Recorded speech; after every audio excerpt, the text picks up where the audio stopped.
Are you here because you're wondering whether you can make a new Cash App account using the same phone number? No matter the reason you're curious about this, I'm here to help clarify things.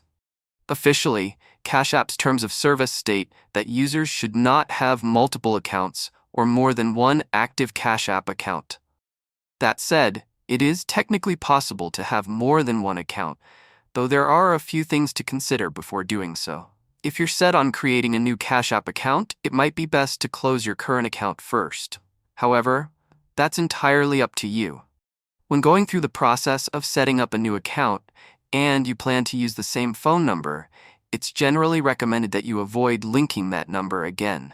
Instead, consider signing up with an alternative email address and leave the phone number out of the registration entirely. This way, you reduce the risk of running into issues related to having the same number associated with more than one account.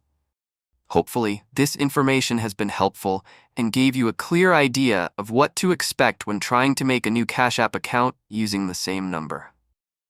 Thanks for watching.